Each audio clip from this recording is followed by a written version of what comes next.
Hari Om and good morning. Welcome to the online class of Chinmaya Mission College.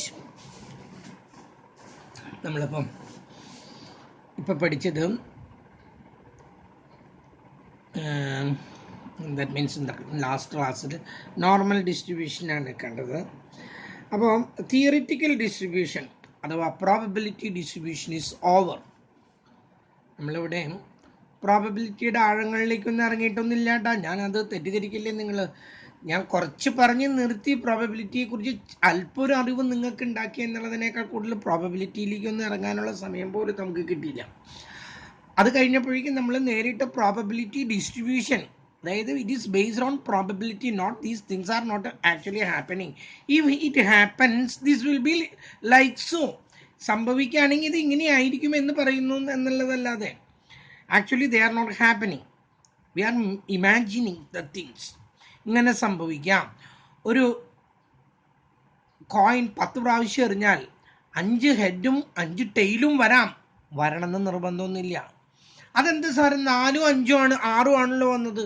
U just continue it. 100 എണ്ണമായി ഇപ്പോൾ വന്നത്, 45ഉം 55 ആണ് വന്നത്. അപ്പോഴും സാറ് പറഞ്ഞോണായില്ലല്ലോ. You just continue it.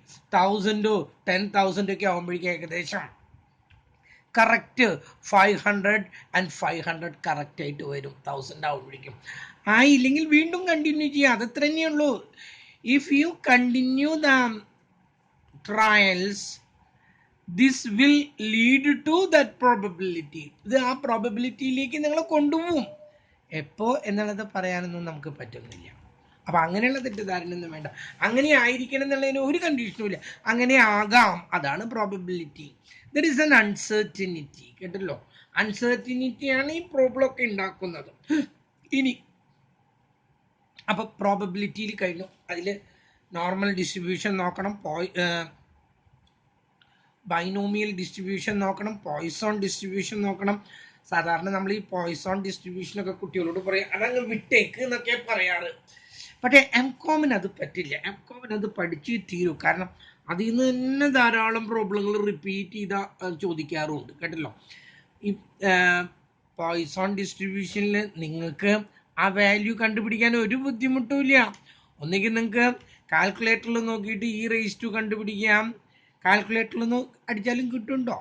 അതല്ലെങ്കിൽ നേരിട്ട് ബുക്കിലുണ്ട്. പിന്നെന്താ, ഏത് സംഖ്യയുടെ വേണമെങ്കിലും E⁻² കണ്ടുപിടിക്കാം. പക്ഷേ അത് ആ എക്സ്പോണൻഷ്യൽ പ്രോബബിലിറ്റി ഡിസ്ട്രിബ്യൂഷൻ ഉണ്ട്, അതിലേക്കുള്ളതൊന്നും വന്നാൽ അത് നമുക്ക് നടക്കുന്ന കേസല്ല കേട്ടോ.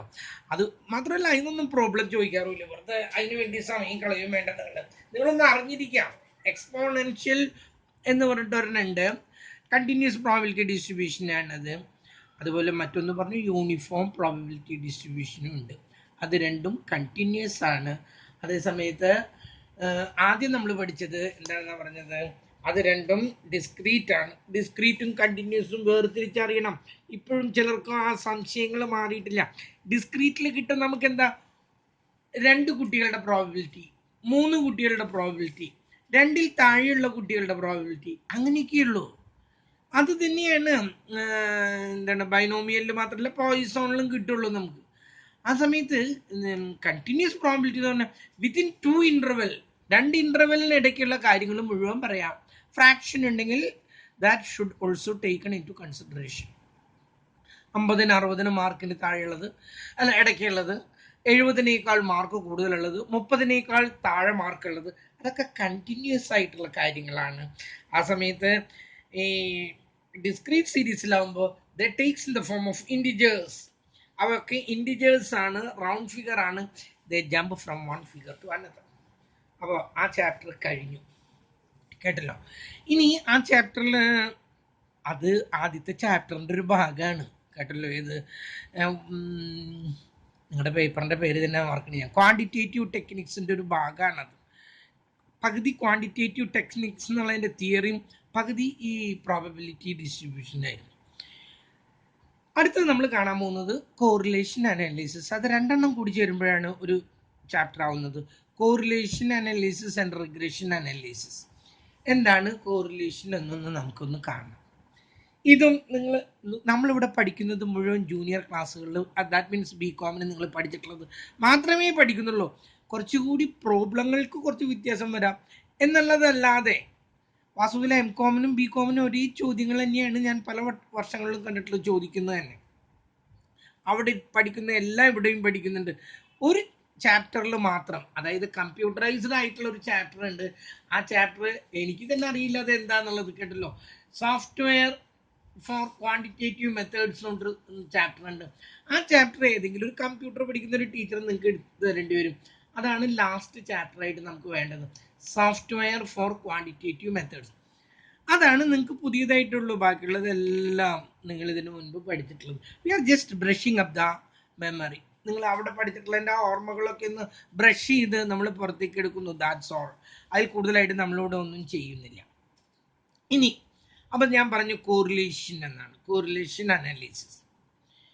കോറിലേഷൻ അനാലിസിസ് പഠിക്കുന്നതിന് മുൻപ് you know what is meant by the variables. വാരിയബിളുകളാണ് സ്റ്റാറ്റിസ്റ്റിക്സിൽ പഠിക്കുന്നത് മുഴുവൻ വാരിയബിളുകളാണ്. Variable means the characteristics of a data.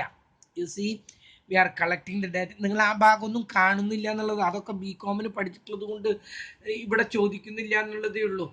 Actually, this quantitative techniques means we have to collect the data, we have to arrange the data, we have to classify the data, we have to tabulate the data, we have to edit the data, we have to analyze the data, and we have to interpret the data.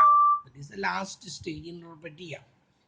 And that interpretation can be done by only expert, skilled, able person only. അല്ല, efficient ആയിട്ടുള്ള ആളുകൾക്ക് മാത്രമേ interpretation പറ്റുന്നുള്ളൂ. നമ്മൾ interpretation ഒന്നും ഇവിടെ പഠിക്കുന്നില്ല. അപ്പം അവിടെ നമ്മൾ ഡാറ്റ കളക്ട് ചെയ്യുമ്പോൾ we are collecting a kind of figures, numbers. ആ കളക്ട് ചെയ്യുന്നത് may be age, wage, price, income, height, weight, whatever it may be, they are known as the variables. Variable എന്ന് പറയുന്നത് അപ്പം എന്താണ്? Variable is the characteristics of a numerical data. Variable is the characteristics of a statistical data which vary in magnitude. അത് എപ്പോഴും മാറിക്കൊണ്ടിരിക്കും, അത് ഒരിക്കലും സ്ഥിരമായിട്ട് നിൽക്കില്ല. അതാണ് വാരിയബിൾ. വാരി ചെയ്യാന്ന് പറഞ്ഞാൽ എന്താ വെച്ചാൽ മാറുക എന്നുള്ള അർത്ഥം, ചേഞ്ച് ചെയ്യുക. അതിൽ നിന്നാണ് ഈ വാരിയബിൾ ഉണ്ടായത്. നിങ്ങളുടെ ഏജ് എന്നും ഒരേ ഏജ് ആയിരുന്നോ? ഒരു സിനിമ നടിയൊക്കെ ആണെങ്കിൽ കുറച്ച് കാലത്തേക്ക് അവൾക്ക് പറയാം എൻ്റെ വയസ്സ് 18, 19 പറഞ്ഞ് നിൽക്കാം. കുറെ കഴിയുമ്പോൾ അതും പോവും. നിങ്ങളുടെ ഹൈറ്റ് എന്നും ഒരുപോലെയായിരുന്നു, നിങ്ങളുടെ വെയിറ്റ് എന്നും ഒരുപോലെയായിരുന്നു. നിങ്ങൾക്ക് ഇംഗ്ലീഷിൽ കിട്ടുന്ന മാർക്ക്, മാത്സിൽ കിട്ടുന്ന മാർക്ക് എന്നും ഒരേ മാർക്കാണോ നിങ്ങൾക്ക് കിട്ടിയിരുന്നത്? സ്വർണത്തിന്റെ വില എന്നും ഒരുപോലെയായിരുന്നു? നോ. എല്ലാ ഒട്ടുമുക്ക സാധനങ്ങളും വാരിയബിളുകളാണ്. ഈ ക്യാരക്ടറിസ്റ്റിക്സ് എന്ന് പറയുമ്പോൾ രണ്ടെണ്ണം ഉണ്ട്, നമ്മൾ പഠിക്കും. എന്നാലും ഞാൻ ഇവിടെ ജസ്റ്റ് ഒന്ന് മെൻഷൻ ചെയ്യുന്നു. Some can be measured and some can not be measured. ചില ക്യാരക്ടറിസ്റ്റിക്സ് ഉണ്ട്, we can measure it and that one is known as variable. Height can be measured. Price of a commodity can be measured in money. So if you can measure the things, the mark can be measured by conducting an examination. Your IQ can be measured. Weight can be measured, height can be measured, everything can be measured. If you can measure it, they are known as the quantitative data.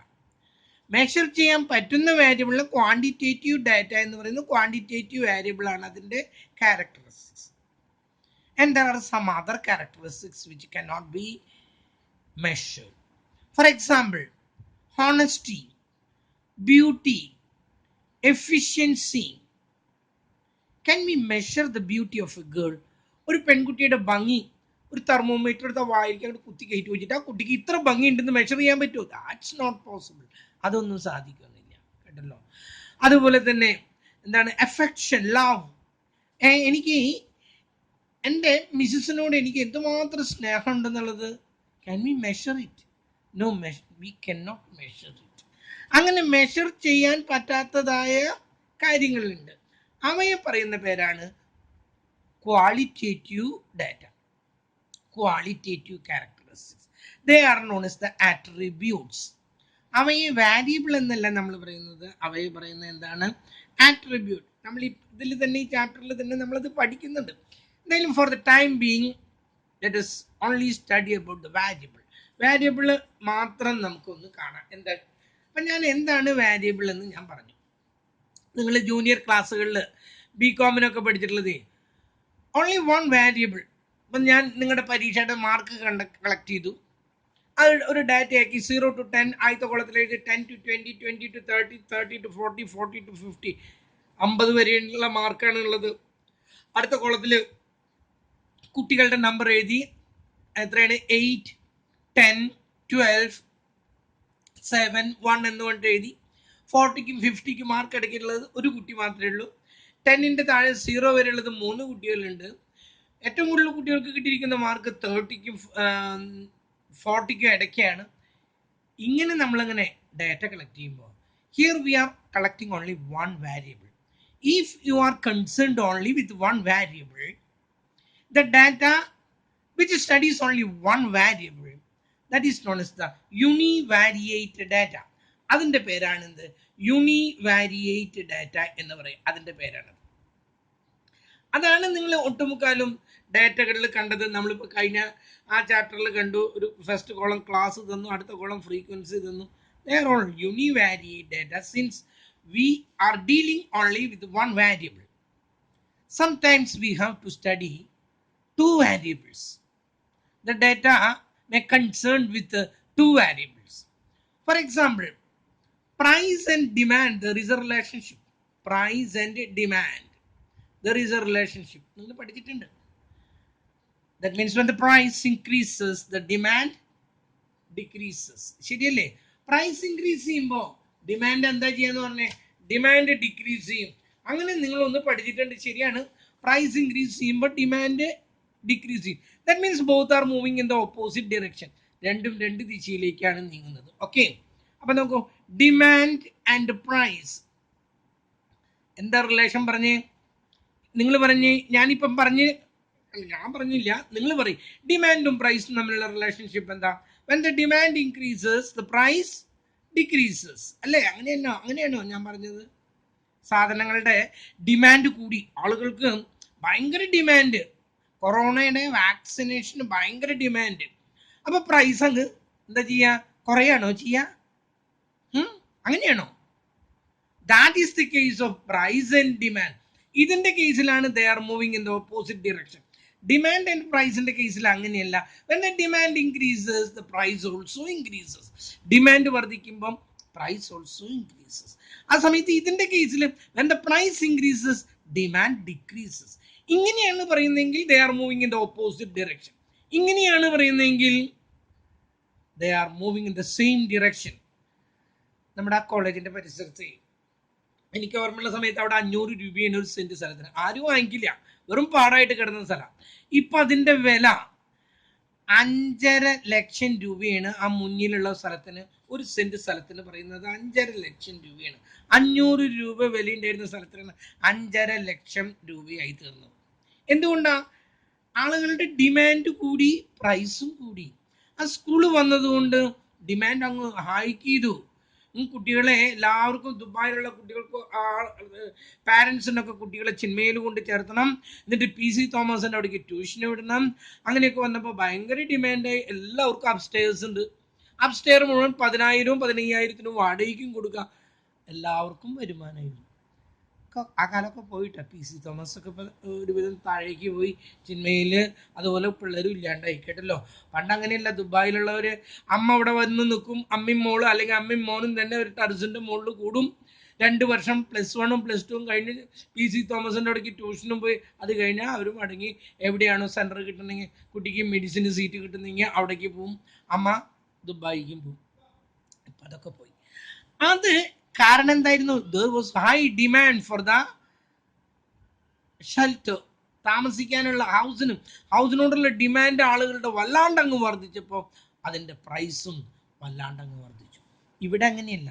when the price increases, സാധനങ്ങളുടെ വില വർദ്ധിക്കുമ്പോൾ demand decreases. in this case they are moving in the opposite direction. in the case both are moving in the same direction. So we can say Here we are studying two variables. Sometimes we have to study about the height of the student and weight of the student. ഹൈറ്റും വെയിറ്റും അതിനൊരു relation ഉണ്ട്. Height കൂടുന്തോറും എന്താ പറയുക, അവൻ്റെ wait കൂടണമെന്നാണ്. പക്ഷേ height കൂടുതലുണ്ട്, പെൻസിൽ പോലെയാണെങ്കിൽ വെയിറ്റ് ഒന്നും കൂടി വരില്ല. കുട്ടിക്ക് ഉയരമൊന്നുമില്ല, താഴ്ന്ന് അധികം പൊന്തിയിട്ടില്ല, പക്ഷെ ഭയങ്കര വണ്ണാണെങ്കിൽ അപ്പോൾ വെയിറ്റ് കൂടിയെന്ന് വരും. എന്തായാലും അപ്പം നമ്മൾ ഹൈറ്റും വെയിറ്റും തമ്മിലുള്ള റിലേഷൻഷിപ്പ് പഠിക്കുന്നു. അല്ലെങ്കിൽ വേണ്ട, നമുക്ക് വീട്ടിലെ ബാക്ക്ഗ്രൗണ്ട്, ഫിനാൻഷ്യൽ ബാക്ക്ഗ്രൗണ്ടും കുട്ടിക്ക് കിട്ടുന്ന മാർക്കും ദർ ഈസ് എ റിലേഷൻഷിപ്പ്, നമ്മൾ അത് പഠിക്കുന്നു. അങ്ങനെ if you are studying to variables, that one is known as the bivariate data. രണ്ട് വാരിയബിളുകളെ കുറിച്ച് പഠിക്കുകയാണെങ്കിൽ അതിനെ പറയുന്ന പേര് ബൈവാരിയേറ്റ് ഡാറ്റ. ഒരു വാരിയബിൾ മാത്രം പഠിക്കുകയാണെങ്കിൽ that is known as the univariate data. And sometimes we have to study more than two variables. രണ്ടിൽ കൂടുതൽ വാരിയബിളുകൾ പഠിക്കേണ്ട അവസ്ഥയുണ്ട്, നമ്മളത് കാണും, ഞാനത് പറയാം. അങ്ങനെ if you study more than two variables, that's the case of multivariate data. രണ്ടിൽ കൂടുതൽ എന്താണെന്ന് ഞാൻ പറയാമെന്ന് പറഞ്ഞു, അത് അവിടെ എത്തുമ്പോൾ ഞാൻ പറയാം. ഇപ്പം ഇത്രയും മനസ്സിലാക്കാം. If you study only one variable, that is the case of the univariate data, univariate distribution. If you study two variables, that is the case of the bivariate data. If you study more than two variables, that is the case of the multivariable data. In the case of the correlation, we study bivariate and multivariate. And what is correlation? Here I have told you there exists relationship between most of the variables. Height and weight, there is a relationship. Price and demand, there is a relationship. Demand and price, there is another kind of relationship. Income and demand, there is a relationship. When the income increases, demand also increases. When the income decreases, demand also decreases. Most of the variables are interrelated, interconnected in one way or other. ഒരു തരത്തിലല്ലെങ്കിൽ മറ്റൊരു തരത്തിൽ എല്ലാ വാരിയബിളുകളും തമ്മിൽ ബന്ധങ്ങളുണ്ട്. അങ്ങനെ നമ്മൾ വിചാരിക്കും, for example C height of the teacher and the mark of the student, ഇത് തമ്മിൽ വലിയ ബന്ധം ഉണ്ടായിരുന്നെങ്കിലേ, എൻ്റെ ഹൈറ്റ് ഞാൻ പറഞ്ഞില്ല 5 അടി 2.5 ഇഞ്ചാണ്, കുട്ടികൾക്ക് ഒരെണ്ണത്തിന് മാർക്ക് കിട്ടില്ല, കേട്ടല്ലോ. ആ സമയത്ത് ഹൈറ്റുള്ള മാഷുമാരുണ്ട് ഇവിടെ, നല്ല സുന്ദരന്മാരും എന്താ നല്ല ഹൈറ്റുള്ള മാഷുമാരുണ്ട്, അവരുടെ കുട്ടികൾക്കൊക്കെ ഇഷ്ടം പോലെ മാർക്ക്. അങ്ങനെയാണ് വാസ്തവത്തിൽ, അങ്ങനെയാണ്. ഹൈറ്റ് കൂടുതലുണ്ടെങ്കിൽ കുട്ടികൾക്ക് മാർക്ക് കിട്ടും, ഹൈറ്റ് കുറവാണെങ്കിൽ മാർക്ക് കിട്ടില്ല, കുട്ടികൾക്ക് മാർക്ക് കിട്ടില്ല ടീച്ചറുടെ ഹൈറ്റ് കുറവാണെങ്കിൽ. അത് എന്തുകൊണ്ടെന്ന് ചോദിച്ചാലേ, നമ്മുടെ കോളേജിലൊക്കെ 10-70 പിള്ളേരും 80-100 ചില്ലാനും പിള്ളേരുള്ള ക്ലാസ്സുകളുണ്ട്. അവിടെയൊക്കെ എന്നെ പോലെ ഒരാൾ ചെന്ന് നിന്നാൽ ഏറ്റവും പിന്നിലുള്ള കുട്ടി എന്താ പറയാന്നറിയാം, അയാൾ അവിടെ കിടന്നിട്ട് ഓളിട്ടോട്ട് ഒരു കുഴപ്പമില്ല, നീ ആ മൊബൈലും എടുത്ത് ഒരു മെസ്സേജ് അവൾക്കൊന്ന് അയക്കാനുണ്ട്. അവൻ മൊബൈലിലെടുത്തു, എനിക്ക് ഇവിടെ നിന്ന് ഒന്നും കാണില്ല, മെസ്സേജ് അടിച്ചു, അവൻ അവിടെ. പിന്നെ അവന് ശ്രദ്ധിക്കാൻ നേരണ്ട, ബാക്ക് ബെഞ്ചേഴ്സ് മുഴുവൻ, ഇത് അബ്ദുൽ കലാമുകൾ മുഴുവൻ അവിടെ ഇരുന്നിട്ട് ഈ വക കേസുകൾ ചെയ്തുകൊണ്ടേയിരിക്കും, ഒരു രക്ഷയില്ല. അബ്ദുൽ കലാം എന്ന് പറഞ്ഞത്, അയാൾ പറഞ്ഞത് ബാക്ക് ബെഞ്ചേഴ്സാണ്, അയാൾ ബാക്ക് ബെഞ്ചിലായിരുന്നിരുന്നെന്ന് പറയുന്നത്. ശരിയാണ്, അങ്ങനെ നമ്മൾ ബാക്ക് ബെഞ്ചേഴ്സിന് ഒഴിവാക്കരുത്. ബാക്ക് ബെഞ്ചേഴ്സാണ് വാസ്തവത്തിൽ എന്തെങ്കിലും ഗുണം കിട്ടണമെങ്കിൽ ആ ബാക്ക് ബെഞ്ചേഴ്സിനെ, നമ്മുടെ കോളേജിൽ വരെ ഞാൻ കണ്ടിട്ടുണ്ട് പലപ്പോഴും. നമുക്ക് എന്തെങ്കിലുമൊക്കെ ഒരു കാര്യം ഗുണം കിട്ടണമെങ്കിൽ ആ ബാക്ക് ബെഞ്ചേഴ്സേ കിട്ടുള്ളൂ. ആ സമയത്ത് നമ്മൾ പഠിപ്പിക്കുന്ന സമയത്ത് ഏറ്റവും ടോപ്പായിട്ട് പഠിക്കുക, അങ്ങനെയുള്ളൊരു പയ്യനെ നമ്മൾ എന്തുമാത്രം കോൺസെൻട്രേഷൻ കൊടുത്ത് അവന് സ്പെഷ്യൽ അറ്റൻഷൻ കൊടുത്തൊക്കെ പഠിപ്പിച്ച് അവൻ എവിടെയെങ്കിലുമൊക്കെ വെച്ച് നമ്മളെ കണ്ടിട്ടുണ്ടെങ്കിൽ തിരിഞ്ഞു നോക്കാറില്ല എന്നുള്ളത് ഒരു സത്യം. എൻ്റെ ജീവിതത്തിലെ അനുഭവം കൊണ്ട് ഞാൻ പറഞ്ഞതാണ്, തിരിഞ്ഞു നോക്കാറില്ല. ആ സമയത്തോ നമ്മൾ എന്നും ബാക്ക് ബെഞ്ചിലിരുന്ന് ശല്യം ഉണ്ടാക്കുന്ന പിള്ളേരാണെങ്കിൽ കാണുമ്പോഴേക്കും ഓടിങ്ങ് വരും. കാരണം അവർക്ക് അവരുടെ ഒരു സ്നേഹം എന്ന് പ്രത്യേകത അത് വേറെയാണ്. ഇപ്പോഴും നമ്മുടെ കോളേജിൽ എന്തെങ്കിലും ഫംഗ്ഷൻ ഉണ്ടെങ്കിൽ ആദ്യം ഓടിയെത്തുന്ന കുറേ പിള്ളേരുണ്ട്, അവരൊക്കെ ഒരു കാലത്ത് ബാക്ക് ബെഞ്ചേഴ്സ് ആയിരുന്നു. ഞങ്ങൾ തള്ളിക്കളയാൻ ശ്രമിച്ചിട്ടുള്ള പിള്ളേരാണ്, പക്ഷെ അവരെ കൊണ്ടാണ് നമുക്ക് ഏറ്റവും നമ്മൾ അങ്ങോട്ടൊന്നും കിടക്കണ്ട. പറഞ്ഞു വന്നത്, അപ്പം ഉയരുള്ളൊരു മാഷാണ് വരുന്നതെങ്കിലോ, ഉയരുള്ളൊരു മാഷാണ് ക്ലാസ് എടുക്കാൻ വരുന്നതെങ്കിൽ ഏറ്റവും പിന്നിൽ തോന്നവരെയൊക്കെ കാണാൻ പറ്റും. അപ്പോൾ അവൻ പറയും, പിന്നിലിരിക്കണവർ പറയും, അയാൾ നോക്കണ്ടിട്ടോ, വെറുതെ ആവശ്യമില്ലാത്തതൊന്നും കൊണ്ട് നീ ആ മൊബൈലൊക്കെ എടുത്ത് മാറ്റി എന്ന് പറഞ്ഞ് ക്ലാസ്സിൽ ശ്രദ്ധിക്കും. ശരിയാണ്. അതുപോലെ തന്നെ height of the father and height of the son, there is a relationship. The height of the father is high, the height of the son also will be high in the future. അങ്ങനെയാണ്. പക്ഷെ അത് തെറ്റാണെന്നാണ് തെളിയിച്ചിരിക്കുന്നത്. ഇന്ന് വരെ കണ്ടിരിക്കുന്നത് ഹൈറ്റുള്ള അച്ഛനും father and sun തമ്മിലുള്ള റിലേഷൻഷിപ്പിൽ ഹൈറ്റുള്ള അച്ഛന്മാരല്ല ഹൈറ്റുള്ള അച്ഛനാണ് എങ്കിൽ മകൻ ഹൈറ്റുള്ള മകനായിട്ട് വരും. ഹൈറ്റ് കുറഞ്ഞ അച്ഛന് ഹൈറ്റ് കുറഞ്ഞ മകനായിട്ട് വരും. അങ്ങനെയാണ് എങ്കിലേ ഇന്ന് നമ്മുടെ ഈ തട്ടൊക്കെ ഉണ്ടല്ലോ, മുകളിലത്തെ തട്ടൊക്കെ പൊളിക്കുന്ന പിള്ളേരുണ്ടായിരുന്നു. കാരണം ഹൈറ്റുള്ള അച്ഛന് അയാളേക്കാൾ ഹൈറ്റുള്ള മകൻ, അതിനേക്കാൾ ഹൈറ്റുള്ള മകൻ, അങ്ങനെ വരൂ. അതുപോലെ ഉയരം കുറഞ്ഞ ആൾക്ക് അതിനേക്കാൾ ഉയരം കുറഞ്ഞ മകൻ, അങ്ങനെ വരില്ല. അത് 2 ജനറേഷൻ കഴിയുമ്പോൾ നേരെ ഓപ്പോസിറ്റ് ആവും എന്നാണ് പറയുന്നത്. എനിക്ക് എൻ്റെ അച്ഛൻ അധികം ഹൈറ്റ് ഉള്ളതായിട്ട് എനിക്കറിയില്ല. 5 അടി 4 ഇഞ്ച് എങ്ങനെ ഉണ്ടായിരുന്നു. എൻ്റെ വീട്ടിലെല്ലാവരും ഒരു ഇത് 5 അടി 4 ഇഞ്ച്, 5 അടി 5 ഇഞ്ച്, 6 ഇഞ്ച് വരെയുള്ളവരൊക്കെ ഉണ്ട്. ആ സമയത്ത് എനിക്ക് കിട്ടിയ 5.2, എൻ്റെ മൂത്ത ബ്രദറിന് കിട്ടിയ 5.2. അങ്ങേരും ഇതേ പ്രൊഫഷൻ തന്നെ കേട്ടോ. പക്ഷെ അങ്ങേര് SCERT-യിലാണ്, state council of education research ട്രെയിനിങ്ങിലാണ് അദ്ദേഹം. ബാക്കിയുള്ളവർക്കൊക്കെ ഒരുവിധം ഹൈറ്റ് കിട്ടി. പക്ഷെ എൻ്റെ മോന് അവന് എന്നെയൊക്കെ നല്ല ഹൈറ്റാണ് ഉണ്ടല്ലോ. അതെങ്ങനെയാണ് സംഭവിച്ചത്? കാരണം അതെൻ്റെ മിസ്സിൻ്റെ കൂട്ടത്തിൽ നിന്ന് വന്നതായിരിക്കാം.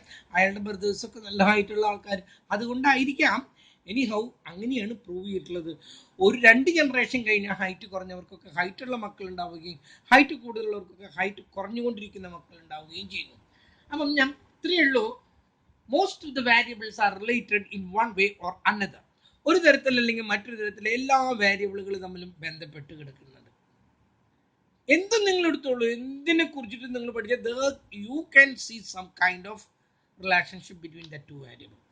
And under the correlation analysis we study whether there exists relationship between the 2 variables, and if there is, what degree of relation is there, and the direction of change between the 2 variables. എന്തുമാത്രം degree of relationship ഉണ്ട്, അതാണ് നമ്മൾ പഠിക്കുന്നത്. Relationship ഉണ്ട്, അത് എത്രമാത്രം degree relationship ഉണ്ട്, കഴിഞ്ഞില്ല. And the direction of change, that means both variables are moving. When one is increasing, the other one is decreasing, or when one is increasing, the other one is also increasing. എങ്ങനെയാണ്? അതും കൂടി നമ്മൾ എന്തിലൂടെ പഠിക്കുന്നുണ്ട്? Correlation അനാലിസിസിലൂടെ പഠിക്കുന്നുണ്ട്. Correlation analysis summarises in one figure the degree of relationship and the direction of change between the 2 variables. ഇത്രയാൽ എല്ലായി. ഇതിന് ഞാൻ കണ്ടിട്ടുണ്ട് teachers എന്താണ് അക്കോർഡിംഗ് ടു ക്രോക്സ്റ്റൺ ആൻഡ് കൗഡൻ എന്നൊക്കെ പറഞ്ഞിട്ട് അവരുടെയൊക്കെ ഡെഫിനിഷനുകൾ അങ്ങ് പഠിപ്പിച്ച് എന്താ കാണിക്കുന്നതെന്ന് ചോദിച്ചാൽ ഞാൻ തന്നെ അതിശയിച്ചു പോയിട്ടുണ്ട്. അങ്ങനെയൊക്കെ ഡെഫിനിഷൻസ് ഒക്കെ കൊടുത്തിട്ട് നമ്മുടെ കുട്ടികൾക്കൊക്കെ ആ ഡെഫിനിഷനൊക്കെ പഠിച്ചിരിക്കാൻ എങ്ങനെ പറ്റുന്നു? അതൊന്നും എന്താ പറയുക, അതത്ര എളുപ്പമുള്ള കാര്യമൊന്നുമല്ല. നിങ്ങൾ ഡെഫിനിഷനൊന്നും പഠിക്കേണ്ട, നിങ്ങൾ കാര്യങ്ങളൊന്നും മനസ്സിലാക്കുക. ഞാൻ എൻ്റേതായിട്ടുള്ള ഒരു ഡെഫിനിഷൻ പറയാണ്. Correlation analysis denotes or shows or summarizes, നിങ്ങൾക്ക് പറ്റിയ വാക്കുകൾ, or indicates the degree and the direction of change between the 2 variables. 2 വാരിയബിളുകൾ തമ്മിലുള്ള ഡിഗ്രിയും അതിൻ്റെ ഡിറക്ഷനിലുള്ള ചേഞ്ചിനെയും കാണിക്കുന്നതിനെയാണ് കോറിലേഷൻ അനാലിസിസ്. മനസ്സിലായി കാണുന്നു ഞാൻ കരുതട്ടെ. And correlation analysis is denoted by gamma. ഇതിനെ വായിക്കുക ആർ എന്നാണ്, ഗാമ എന്നാണ് നമ്മൾ ഇതിനെ പറയാം. കേട്ടല്ലോ, ആൽഫ ബീറ്റ ഗാമ എന്നൊക്കെ കേട്ടിട്ടില്ലേ? അതാണ് gamma. Correlation analysis is denoted by this, and this gamma, that means correlation analysis, always lies between +1 and -1. It should neither be greater than 1 nor be less than 1. ഇത് ഒരിക്കലും ഒന്നിനേക്കാൾ വലുതാകരുത്, -1നേക്കാൾ ചെറുതാകരുത്. ഉത്തരം തെറ്റാണ്. Okay, if it is positive, that means both variables are moving in the same direction. If it is negative, there exists inverse relationship between the 2 variables. And if it is gamma is equal to 0, it shows that there is no relationship between the 2 variables. 2 വേരിയബിളുകളും തമ്മിൽ യാതൊരു ബന്ധമില്ല എന്നാണ് എന്തിലൂടെ കാണിക്കുന്നത്? Gamma is equal to 0 എന്ന് പറഞ്ഞാൽ കാണിക്കുന്നത്. And this correlation is very helpful in business world, and it helps in studying the behavior, economic behavior, The economist has to take many decisions. See, now we are facing the corona. There may have relationship between corona and many other variables. പലതരത്തിലുള്ള വാരിയബിളുകളായിട്ട് corona ബന്ധപ്പെട്ടിരിക്കുന്നു. Mask ധരിക്കുക അതൊരെണ്ണം. കാലത്തേറ്റിട്ടുണ്ടെങ്കിൽ ഉടനെ തന്നെ എന്താണ്, inhale ചെയ്യുക, ചൂടുള്ളത് inhale ചെയ്യുക, ചൂടുള്ളത് കുടിക്കുക, gargle ചെയ്യുക. മറ്റൊന്ന് പിന്നെന്താണ്, സോഷ്യൽ ഡിസ്റ്റൻസിങ്. ഇതെല്ലാം എന്തിനെ ബാധിക്കുന്നുണ്ട്? അതുപോലെ തന്നെ നിങ്ങൾ കഴിക്കുന്ന ഭക്ഷണം, കേട്ടല്ലോ, ഭക്ഷണം എല്ലാം ഇതെല്ലാം വീട്ടിൽ ചെന്ന കയറിയ വഴുകി കൈയൊക്കെ കഴുകിയിട്ടാണോ കയറുന്നത്, അതോ വെറുതെ കൊണ്ട് ഓടി കയറാണോ? ഇതെല്ലാം എന്തിനെ ബാധിക്കുന്നുണ്ട്? കൊറോണയെ ബാധിക്കുന്നുണ്ട്. അപ്പൊ കൊറോണയെ കൺട്രോൾ ചെയ്യണം. അപ്പം രാജ്യത്തിന്റെ സുരക്ഷ, ഹെൽത്തിന്റെ ആളുകൾ നോക്കുമ്പോൾ എങ്ങനെയൊക്കെയുണ്ട്. അപ്പോഴാണ് അവർ അവിടുന്ന് ഓരോ തീരുമാനങ്ങൾ തരുന്നത്. ഇതിനെയൊക്കെ അടിസ്ഥാനപ്പെടുത്തിയിട്ടാണ് ആളുകൾ നിർബന്ധമായിട്ടും എന്താണ്, മാസ്ക് വെച്ചിരിക്കണം, സോഷ്യൽ ഡിസ്റ്റൻസിങ് കീപ്പ് ചെയ്യണം, അങ്ങനെ കുറേ കാര്യങ്ങൾ. പുറത്തേക്ക് ഇറങ്ങാൻ പാടില്ല. 65-60 വയസ്സിന്റെ മുകളിലുള്ളവർ, ഇൻക്ലൂഡിങ് മൈസെൽഫ്, കേട്ടല്ലോ, പുറത്തേക്ക് ഇറങ്ങാൻ പാടില്ല. കാരണം ഞങ്ങളൊക്കെ പിടിച്ചാൽ അതോടുകൂടി നിങ്ങളുടെ കൂടെ കൊണ്ടുപോകുന്നുള്ളത് തിരിച്ചു കിട്ടലുണ്ടാവില്ല. അതുകൊണ്ട് ഇതൊക്കെ പറയണമെങ്കിൽ അതുപോലെ there are many economic parameters, കേട്ടല്ലോ. ഈ ഒരു രാജ്യത്തിൻ്റെ അനേക ഘടക ഫാക്ടേഴ്സ് ഉണ്ട്. പ്രൈസ്, ഡിമാൻഡ്, അതുപോലെ production, different types of production. ഇതൊക്കെ ഒരു തരത്തിൽ അല്ലെങ്കിൽ മറ്റൊരു തരത്തിൽ ബന്ധപ്പെട്ട് കിടക്കാം.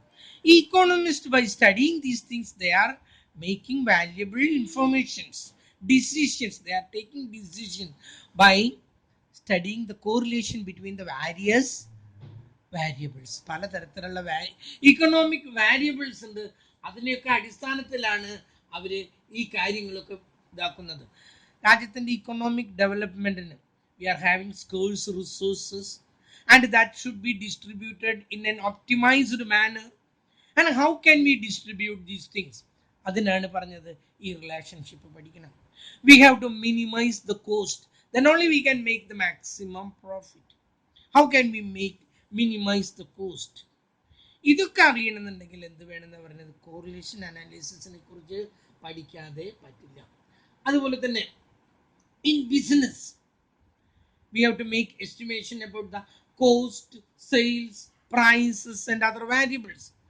കോസ്റ്റ് എങ്ങനെ റെഡ്യൂസ് ചെയ്യാം, അതുപോലെ പ്രൈസ് എത്രയാണ് ചാർജ് ചെയ്യേണ്ടത്, സെയിൽസ് എത്രയായിരിക്കും, ഇവ തമ്മിലൊക്കെ ബന്ധമുണ്ട്.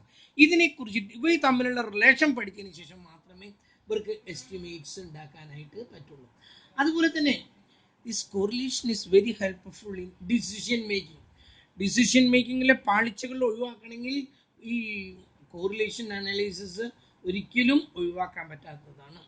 അതുപോലെ തന്നെ interrelationship between many variables help us for promoting research. നമുക്ക് ഈ റിസർച്ച് നടത്തിക്കൊണ്ടിരിക്കുന്ന സമയമാണ്. ഈ കൊറോണയ്ക്കെതിരായിട്ടുള്ള റിസർച്ച് എവിടെയൊക്കെ നടക്കുന്നു നിങ്ങൾക്ക് അറിയാമല്ലോ. അതിൻ്റെ വൈറസ് കണ്ടുപിടിക്കാനുള്ള ശ്രമങ്ങൾ എവിടെയൊക്കെ നടക്കുന്നു എന്നുള്ളത്. വൈറോളജി അവിടെ ഇവിടെയൊക്കെ പുതിയതായി പൂനെയിലാണ് നമ്മുടെ വൈറോളജി സെൻറ്റർ ഉണ്ടായിരുന്നത്.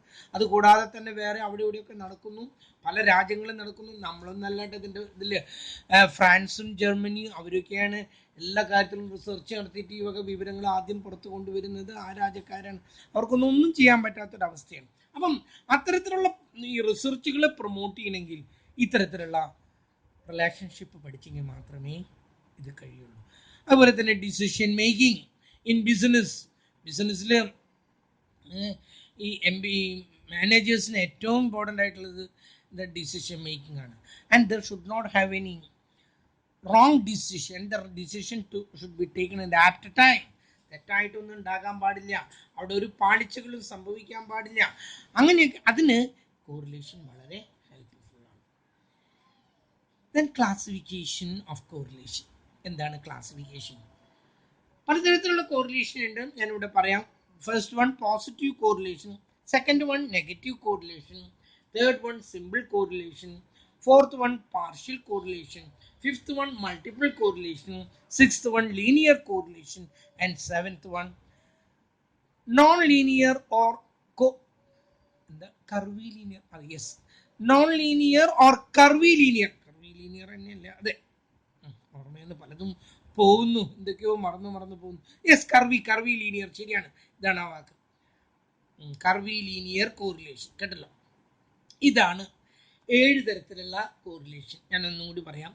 First one positive correlation, second one negative correlation, third one simple correlation, fourth one partial correlation, fifth one multiple correlation, sixth one linear correlation, and the last one non-linear or curvilinear correlation. നമുക്കിതിൽ ഒന്ന് രണ്ടെണ്ണത്തിനെങ്കിലും ഒന്ന് കാണാം, എന്നിട്ട് നമുക്ക് നിർത്താം. കേട്ടല്ലോ, നമുക്ക് ഈ ക്ലാസ് ജനുവരി ആകുമ്പോഴേക്കും നിർത്തണം എന്നൊക്കെയാണ് കണക്ക്. നമ്മളതിന് വേണ്ടിയിട്ട് ഒന്നും കൂടി ഫാസ്റ്റ് ആവേണ്ടിയിരിക്കുന്നു. ആദ്യത്തേത് എന്താണ്? ഞാൻ പറഞ്ഞ positive correlation. Whether correlation is positive or negative, that would depend upon the direction of change between the two variables. രണ്ട് വേരിയബിളുകളിലെ ചേഞ്ചിന്റെ ദിശ നോക്കിയിട്ടാണ് നമ്മൾ എന്ത് പറയുന്നത്, whether they are positive or negative. If both variables are moving in the same direction, that is the case of positive correlation. രണ്ട് വേരിയബിളുകളും ഒരേ ദിശയിലേക്കാണ് നീങ്ങുന്നതെങ്കിൽ that is known as a positive correlation. അതിന് ഞാൻ എക്സാമ്പിൾ പറഞ്ഞു. When the income increases, the demand also increases. When the demand increases, the price also increases. Demand വർദ്ധിക്കുമ്പോൾ പ്രൈസും വർദ്ധിക്കുന്നു. They are moving in the same direction. Demand കുറയുമ്പോൾ പ്രൈസും കുറയുന്നു. Income കുറയുമ്പോൾ എന്താണ്, ഡിമാൻഡും കുറയുന്നു. And if both variables are moving in the opposite direction, that is the case of the price and demand. When the price increases, demand decreases. Okay, price increase ചെയ്യുമ്പോൾ demand decrease ചെയ്യുന്നു. അത് നമ്മൾ അതിലൂടെ കാണുന്നത് they are moving in the opposite direction. That is the case of the negative correlation. Okay, in the case of the positive correlation, both variables are moving in the same direction. In the case of the negative correlation, both variables are moving in the opposite direction. Next one, simple correlation. Whether correlation is simple, partial or multiple, that would depend upon the number of variables that we study. നമ്മൾ എത്ര വേരിയബിളുകളെ കുറിച്ച് പഠിക്കുന്നുണ്ടോ അതിനടിസ്ഥാനപ്പെടുത്തിയിട്ടാണ് simple ആണോ, partial ആണോ, multiple ആണോ എന്ന് പറയുന്നത്. If you are studying only 2 variable, നമ്മൾ കൂടുതലും കാണുന്നത് 2 വേരിയബിൾസ് ആണ് കേട്ടോ ഇവിടെ. If you are studying only 2 variables, that is the case of the simple correlation. For example, I'm studying the height and the weight, the relationship between the height and the weight, or the age of the husband and the age of the wife. I am studying age of the husband. നിങ്ങൾക്കറിയാലോ, ഹസ്ബൻഡിന്റെ age ഒരു 50 വയസ്സുകാരനാണെങ്കിൽ അയാളുടെ ഭാര്യയ്ക്ക് ഒരു 45 വയസ്സ്, ശരിയല്ലേ? അയാൾക്ക് 35 വയസ്സുണ്ടെങ്കിൽ ഭാര്യയ്ക്ക് ഒരു 30 വയസ്സിൻ്റെ എൻ്റെ അടുത്ത്. ഒരു 25 വയസ്സുകാരനാണെങ്കിൽ ഒരു 19-20 വയസ്സുള്ളൊരു കുട്ടി. അങ്ങനെയാണ് സാധാരണ കാണാം നമുക്ക്. കാരണം ഒരു 40കാരൻ കല്യാണം കഴിക്കാൻ പോകുമ്പോൾ 18 വയസ്സുള്ള കുട്ടികളെ നോക്കിയിട്ട് അയാൾ പോയാൽ ശരിയാവില്ല. അയാളപ്പോൾ കണക്കാക്കണം 30 വയസ്സിൻ്റെ മുകളിലുള്ള ഒരു പെൺകുട്ടീനെ പറ്റുള്ളൂ. സാധാരണ നിലയ്ക്ക് എങ്ങനെയാണ്? When the age of the husband is high, the age of the wife also will be high. When the age of the husband is low, the age of the wife also will be low. ഇതിന് ഞാൻ generalise ചെയ്ത് പറഞ്ഞാണ്. Exceptions you can see. ഞാൻ ഒരിക്കൽ കോവളത്ത് പോയപ്പോഴേ അവിടെ ഒരു 60കാരിയുടെ തോളത്ത് കൈയിട്ടിട്ടുണ്ട് ഒരു 18കാരൻ നടക്കുന്നു. Exceptions may be there. കേട്ടല്ലോ, അതൊന്നും നമുക്ക് കണക്കിലെടുക്കാൻ പറ്റില്ല. പണ്ട് കാലത്ത് ഇവിടുന്ന് എന്താ അതിനെ പറയാ, അറബി കല്യാണം എന്നൊക്കെ പറയും. ഒരു അറബി അവിടെ നിന്ന് ഇങ്ങോട്ട് വരും, 10-70 വയസ്സിൻ്റെ അടുത്ത് ഉണ്ടാവും അറബിക്ക്. എന്നിട്ട് ഇവിടെ വന്നിട്ട്, അതും എസ്പെഷ്യലി കാസർഗോഡ്, കണ്ണൂർ ആ സൈഡിൽ നിന്നാണ്, അവിടെ വന്നിട്ട് അറബി കല്യാണം അവരിങ്ങോട്ട് കാശി തരും. ഒരു 12 വയസ്സുകാരിനെ കല്യാണം കഴിച്ച് അങ്ങോട്ട് കൊണ്ടുപോകാം. ഈ 12 വയസ്സുകാരിനെ അയാൾ എന്തിനാ അങ്ങോട്ട് കൊണ്ടുപോകണം? ചിലപ്പോൾ കുഞ്ഞു കഞ്ഞി വെച്ച് കളിക്കാനായിരിക്കും. അല്ലാണ്ട് ഈ 12 വയസ്സുകാരിനെ അയാൾ ഈ കെട്ടിക്കൊണ്ടുകൊണ്ട് വല്ല കാര്യമുണ്ടോ എന്ന് ചോദിച്ചാൽ എനിക്കറിയില്ല. അങ്ങനെയും നടന്നിരുന്നു. പിന്നീട് അത് വലിയ പ്രശ്നങ്ങളൊക്കെ, പല പോയ കുട്ടികളുടെ അവസ്ഥ വല്ലാത്ത പരിതാപകരമായ അവസ്ഥയിൽ മാത്രമല്ല, അവരത് എന്താ പറയുക, ബിസിനസ്സാക്കിയിട്ട് അവിടെയൊക്കെ കൊണ്ടുപോയി കുട്ടികളൊക്കെ വിൽപ്പന ചരക്കാക്കിയിട്ട് അങ്ങനെയൊക്കെയുള്ള പ്രശ്നങ്ങളൊക്കെ വന്നിട്ട് അത് നിർത്തി. അപ്പം എന്തായാലും അങ്ങനെ ഉണ്ടായില്ല എന്നൊന്നും പറയാൻ പറ്റില്ല. പക്ഷെ സാധാരണ നിലയ്ക്ക് നമ്മൾ എന്താ പറയുക, when the age of the husband is high, the age of the wife also will be low. No, high, sorry, high. അങ്ങനെയാണ് നമ്മൾ കാണുന്നത്. അങ്ങനെയായിരുന്നു. ഒരു 5 വയസ്സിൻ്റെ വ്യത്യാസമൊക്കെ ഉള്ളവരൊക്കെയാണ് കല്യാണം കഴിക്കുക സാധാരണ. എന്താ അതിൻ്റെ കാരണം എന്നൊക്കെ ഇപ്പം ഞാൻ നിങ്ങളോട് എങ്ങനെയാണ് അതൊക്കെ പറയാല്ലേ. ഇപ്പം നമ്മുടെ കോളേജിൽ സ്ഥിരമായിട്ട് കാണുന്നതാണ്, ഒരേ പ്രായക്കാരങ്ങ് കല്യാണം കഴിച്ചുകൊണ്ട്, രണ്ടാളും ഒരേ ക്ലാസ്സിൽ, ഒരേ പ്രായം. ചിലപ്പോൾ ആ പെൺകുട്ടിക്ക് അവനേക്കാൾ 2-3 വയസ്സ് കൂടുതലുണ്ടാവും. ഇപ്പോഴൊന്നുമല്ല, ഒരു 10-45 വയസ്സൊക്കെ ആകുമ്പോൾ he was still young and energetic. കേട്ടല്ലോ, അവൻ ആ 50-ാമത്തെ വയസ്സിൽ അവന് യങ് ആൻഡ് എനർജറ്റിക്.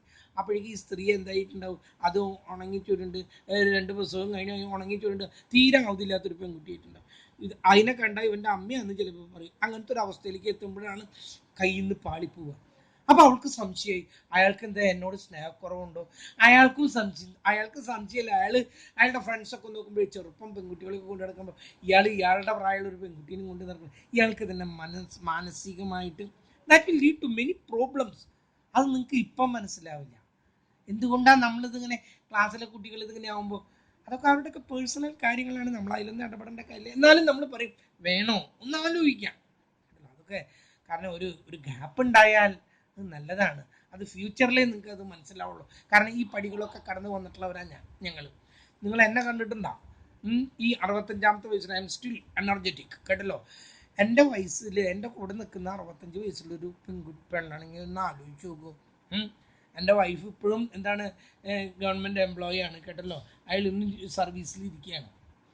അപ്പം ഞാൻ ആലോചിക്കാറുണ്ട് 65 വയസ്സുള്ളൊരു തള്ളയായിരുന്നെങ്കിൽ എന്താ അവസ്ഥ. ലീവ് ഇറ്റ്, ഞാൻ വെറുതെ എന്തൊക്കെയോ പറഞ്ഞു. ഓക്കെ, അപ്പം if you study 2 variables, that is the case of the multiple correlation, simple correlation. If you study more than 2 variables, that may be either partial or multiple. 2-ൽ കൂടുതൽ വാരിയബിളുകൾ പഠിക്കുകയാണെങ്കിൽ അത് ഒന്നുകിൽ ഒരു മിനിറ്റ് ഒന്ന് കണ്ടോട്ടെ. അത് ഒന്നുകിൽ പാർഷ്യൽ കോറിലേഷൻ ആകാം, അല്ലെങ്കിൽ മൾട്ടിപ്പിൾ കോറിലേഷൻ ആകാം. മൾട്ടിപ്പിൾ ആണോ പാർഷ്യൽ ആണോ എന്ന് എങ്ങനെയാണ് മനസ്സിലാവുന്നത്? If you study more than 2 variables simultaneously, ഒരേ സമയത്ത് 2-ൽ കൂടുതൽ വാരിയബിളുകൾ പഠിക്കുകയാണ്. For example, production of rice എടുക്കാം. Production of rice, this production of rice is influenced by many factors: the availability of rainfall, the fertility of the soil, the methods of cultivation, the seeds used, and the fertilizers used, the outlook of the farmer. All these things are influencing the production of rice. Production of the rice പറയുമ്പോൾ മഴയുടെ ലഭ്യത, മഴ ആവശ്യത്തിനാണെങ്കിൽ ഒരു കുഴപ്പമില്ല, തീരെ കിട്ടാണ്ടായ പ്രശ്നമായി, വല്ലാതെ കൂടിപ്പോയാലും പ്രശ്നമായി. അപ്പം മഴയും പ്രൊഡക്ഷൻ ഓഫ് റൈസും തമ്മിലൊരു ബന്ധമുണ്ട്. കഴിഞ്ഞില്ല. ഫെർട്ടിലിറ്റി ഓഫ് ദ സോയിൽ, നല്ല ഫെർട്ടൈൽ ലാൻഡ് ആണെങ്കിൽ ഉണ്ടല്ലോ നല്ല പ്രൊഡക്ഷൻ കിട്ടും. അതൊന്നല്ല, വെറും പാറ പോലത്തെ സ്ഥലങ്ങളാണെങ്കിലോ പ്രൊഡക്ഷൻ കുറയും. ഇനി ദ സീഡ്സ് യൂസ്ഡ്, പണ്ടൊക്കെ ഉപയോഗിക്കുന്ന ഒരു തരം അരിൻ്റെ ആയിരുന്നു, അതിൻ്റെ പേര് തവളക്കണ്ണ. നിങ്ങൾ കണ്ടിട്ട് പോലും ഉണ്ടാവില്ല. എനിക്ക് തോന്നുന്നു അതൊക്കെ ഈ എന്താണ് സൂലൊക്കെ സൂക്ഷിച്ച്, മ്യൂസിയത്തിലൊക്കെ സൂക്ഷിച്ച് വെച്ചിട്ടുണ്ടായിരിക്കും. ഇതിൻ്റെ പേരാണ് തവളക്കണ്ണൻ എന്നൊക്കെ പറഞ്ഞുകൊണ്ട്. അതിൻ്റെ ചോറ് ഉണ്ടാലും മതിയാവില്ല, അതുപോലത്തെ ഒരു അരിയാണ് തവളക്കണ്ണൻ. പക്ഷേ അതിനൊരു പ്രത്യേകതയുണ്ട്, അത് ഒരു പറ വിതച്ചാൽ കിട്ടുന്നത് 10 പറയാണ് തിരിച്ച് നമുക്ക് കിട്ടുന്നത്. ആ സമയത്ത് ഇന്നത്തെ അങ്ങനെയല്ല. ഇന്ന് കണ്ടിട്ടില്ലേ, ജയ, കല്യാണി, കൃഷ്ണൻകുട്ടി, എന്താ പല പേരുകളിലൊക്കെ അരികളൊക്കെ IR8 എന്നൊക്കെ പറഞ്ഞിട്ട് ഒരു പറ വിതച്ചാൽ 500 പറയൊക്കെയാണ് തിരിച്ചു കിട്ടുന്നത്. ഒന്ന് മനസ്സിലാക്കാം എന്തുമാത്രം മാറ്റങ്ങളായി. അപ്പം ആരെങ്കിലും ഈ തവളക്കണ്ണ ഉപയോഗിക്കുക, അത് ഇപ്പോഴത്തെ ഈ ജയ, കല്യാണി ഏതാ ഉപയോഗിക്കുക? ഇതാണ് ഉപയോഗിക്കുക. ഇതിൻ്റെ ആയിരിക്കും ഒരു ടേസ്റ്റും ഇല്ല. അതൊന്നും അവരുടെ കാര്യങ്ങളല്ല. അവർ ഒരു പറ വിതയ്ക്കുമ്പോൾ അതിൻ്റെ എത്രയോ മടങ്ങുകളായിട്ട് തിരിച്ചു തരുന്നു. പണ്ടൊക്കെ ഈ കൃഷി നടത്തിയിരുന്നത് 2 പ്രാവശ്യം, 1 പ്രാവശ്യമൊക്കെ ആയിരുന്നു എന്നൊക്കെ എൻ്റെ ഓർമ്മയിലുണ്ട്. ഇപ്പം അങ്ങനെയില്ല, 2, 3, 4 തവണ. ഒരെണ്ണം കഴിയുമ്പോഴേക്കും അടുത്തത് പയർ വിതച്ചു, അപ്പോഴേക്കും അടുത്ത വീണ്ടും നെല്ല് വിതച്ചു. അങ്ങനെ കുറച്ച് സമയം കൊണ്ട് ഇത് റൈപ്പ് ചെയ്യുന്ന, ഇത് വിളവെടുക്കാൻ പറ്റാവുന്ന, ഈൽഡ് കിട്ടാവുന്ന റൈസുകളുണ്ട് നമ്മുടെ കയ്യിൽ. അപ്പോൾ അത്തരത്തിലുള്ള വിത്തുകൾ ഉപയോഗിക്കുകയാണെങ്കിൽ പ്രൊഡക്ഷൻ വല്ലാതെ വർദ്ധിക്കും. ഇനി ദ ഫെർട്ടിലൈസേഴ്സ് യൂസ്ഡ്, പണ്ടത്തെ കാലത്തുള്ള എന്താണ് ചാണകവളവും പച്ചിലവളവും അതൊക്കെ ഉപയോഗിക്കുകയാണെങ്കിൽ പ്രൊഡക്ഷൻ അതിന് മാത്രമേ വർദ്ധിക്കുള്ളൂ, കേട്ടല്ലോ. ഇന്ന് അങ്ങനെയൊന്നല്ല. എന്താ കിട്ടാവുന്നത് മുഴുവൻ ഇടും, ഉള്ള കീടനാശിനികൾ മുഴുവൻ ഉപയോഗിച്ചിട്ട്. അതുകൊണ്ട് എന്താ, ഒരു പ്രാണികൾ ആ പരിസരത്തോട് ഒരു ഈച്ച പോലും പോവാത്ത തരത്തിൽ, ഒരു മണി കൊഴിയാത്ത തരത്തിൽ നമുക്ക് ഇങ്ങോട്ട് കിട്ടും. പക്ഷെ അത് വിഷത്തിൻ്റെ വിഷമായിരിക്കുന്നു മാത്രം, വേറൊരു കുഴപ്പമില്ല. അതുപോലെ തന്നെ ഫെർട്ടിലൈസർ, ഭൂമിക്കൊന്നും ഒരു വളക്കൂറുമില്ല. ഫെർട്ടിലൈസറുകൾ ഇങ്ങനെ എന്താ എന്തൊക്കെയോ ആ ഫാക്ടം, ഇതിന് പലതരത്തിലുള്ള വളങ്ങളുടെ പേരുകളൊക്കെ അവിടെ എഴുതി വെച്ചിരിക്കുന്നത് കാണാം. എന്തോ ആവട്ടെ. അപ്പം അത് അങ്ങനെയാണെങ്കിൽ പ്രൊഡക്ഷൻ വർദ്ധിക്കും. ഔട്ട്ലുക്ക് ഓഫ് ദ ഫാർമർ, പണ്ടത്തെ ഫാർമർ ആണെങ്കിൽ പാളത്തൊപ്പിയും വെച്ച് ഒരു തോർത്ത് മുണ്ടുരുത്തിട്ട് അയാൾ കാളയും കലപ്പിക്കൊക്കെ കൊണ്ടുവന്നാൽ പ്രൊഡക്ഷൻ എങ്ങനെ ഇരിക്കും? ഇന്ന് അങ്ങനെയൊന്നല്ല. ഇന്ന് ജീൻസ് ഇട്ട കർഷകരാണ് നോർത്ത് ഇന്ത്യയിൽ. അതും കൊയ്ത്ത് എങ്ങനെയാണെന്ന് പറഞ്ഞ് ഈ ആളുകളിൽ നിന്ന് കൊയ്യുന്നും മെതിക്കുന്നൊന്നുമില്ല. എല്ലാം ട്രാക്ടറും ട്രില്ലറും ത്രഷറും ഉപയോഗിച്ചിട്ട് പാടത്തേക്ക് ആ വണ്ടി അങ്ങ് ഇറങ്ങിയ അത് കൊയ്യും, അത് മെതിക്കും, അത് 75 കിലോ വീതമുള്ള ചാക്കുകളിലാക്കും, വൈക്കോല് കെട്ടും, അതിൻ്റെ പതിരുകൾ പുറത്തേക്ക് കളയും. കേട്ടല്ലോ? അപ്പം ഒരു മണിക്കൂർ കൊണ്ട് ആ പണികൾ മുഴുവൻ ചെയ്തു തീർക്കും. ആ സമയത്ത് ഇവിടുത്തെ ആൾക്കാരെ വിളിച്ച് ആളെ കിട്ടാൻ നിന്നില്ല. ആളുകളൊക്കെ റോഡ് പണിക്ക് അതിന് ഇതിനൊക്കെ പോവുക. ഇതിനൊക്കെ വളരെ നിസ്സാര കൂലി കിട്ടുള്ളൂ. അതിന് വന്ന് അവർ കൊയ്ത് അത് തലച്ചുമടായി കൊണ്ടുവന്ന് സ്ഥലത്തിട്ട് അത് മെതിച്ച് എത്ര സമയം, അതിൻ്റെ ഒന്നും ആവശ്യമില്ല. അപ്പൊ ഇതെല്ലാം എന്തിനു സ്വാധീനിക്കുന്നുണ്ട്? പ്രൊഡക്ഷൻ ഓഫ് റൈസിനെ ഇതെല്ലാം സ്വാധീനിക്കുന്നുണ്ട്. If you study all these variables simultaneously, that is the case of multiple correlation. Simultaneously means ഒരേ സമയത്ത്. ഈ PSCക്ക് പഠിക്കുന്ന കുട്ടികൾക്ക് അറിഞ്ഞിരിക്കേണ്ട ഒരു വാക്കാണ് simultaneously. അതിൻ്റെ സ്പെല്ലിംഗ് SIMULTANEOUSLY, simultaneously. ഈ ഒരു വാക്ക് നിങ്ങൾ അറിഞ്ഞിരിക്കേണ്ട വാക്കാണ്. കേട്ടല്ലോ? simultaneously എന്നുള്ള വാക്കിന്റെ സ്പെല്ലിംഗ്. അതുപോലെ ഒന്നാണ് മിസ്ലേനിയസ്, MISCELLANEOUS, മിസ്ലേനിയസ്. സ്പെല്ലിങ് തെറ്റുണ്ടോ? സെപ്പറേറ്റ്, ഈ വാക്കൊക്കെ PSCക്ക് സ്ഥിരമായിട്ട് ചോദിക്കുന്ന കുറച്ച് വാക്കുകൾ പെട്ടതാണ്. So if you study simultaneously means at the same time. If you study simultaneously all these variables, that is a Herculean task, a tedious one. കേട്ടല്ലോ? അതൊക്കെ വളരെ ബുദ്ധിമുട്ടുള്ളതാണ്. And we are not studying things here. അങ്ങനെയാണെങ്കിൽ that is known as the multiple correlation.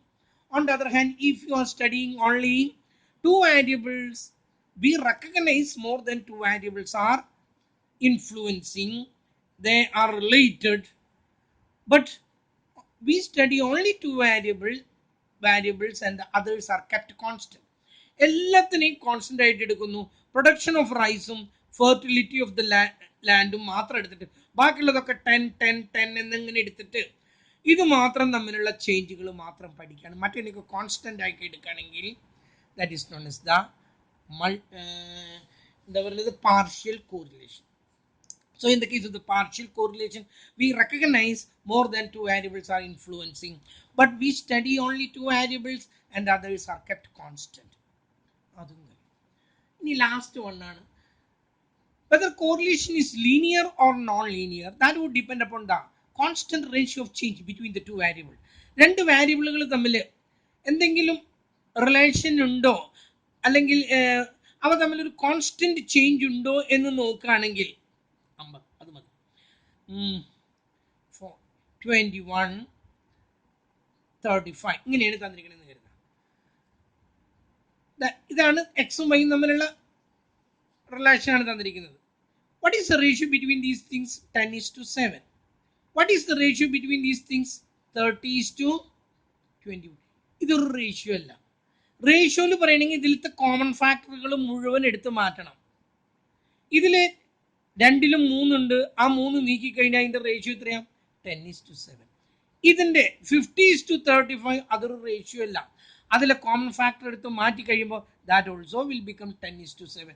ഇതിന്റെ എല്ലാം ratio ചോദിച്ചാൽ that is 10:7, 10:7, 10:7. There is no change. There is a constant ratio of change. That means when x doubles, y also doubles. When it triples, this one also triples. When it quadruples, this one also quadruples. When it increases 5 times, y also increases 5 times. അങ്ങനെയാണെങ്കിൽ ഇങ്ങനെയുള്ള data കണ്ടുപിടിക്കാനില്ല കേട്ടോ, അങ്ങനെ ഒരു കേസേ ഇല്ല. We are studying these things only for the theoretical purpose. In practical world, we cannot see such things. Rarely, seldom, scarcely we seen such things. എന്തായാലും പറയുമ്പോൾ പറയാം, if there exists a constant ratio between the two variables, that is the case of the linear correlation. And if there doesn't exist any constant ratio of change between the two variables, ഇങ്ങനെയുള്ള റേഷ്യോകളൊന്നും ഇല്ലാന്ന് കരുതാം. ഇത് 10, ഇത് 7, ഇത് 20, ഇത് വരുന്നത് 18 ആണെന്ന് കരുതിക്കോളൂ. ഇത് 30, ഇത് വരുന്നത് 17 ആണെന്ന് കരുതും. ഇത് 32 ആണ്. ഇങ്ങനെയൊക്കെയാണ് എങ്കിൽ അവ തമ്മിലൊരു കോൺസ്റ്റന്റ് റേഷ്യോ ഇല്ല എങ്കിൽ that is known as the non linear or curvilinear correlation.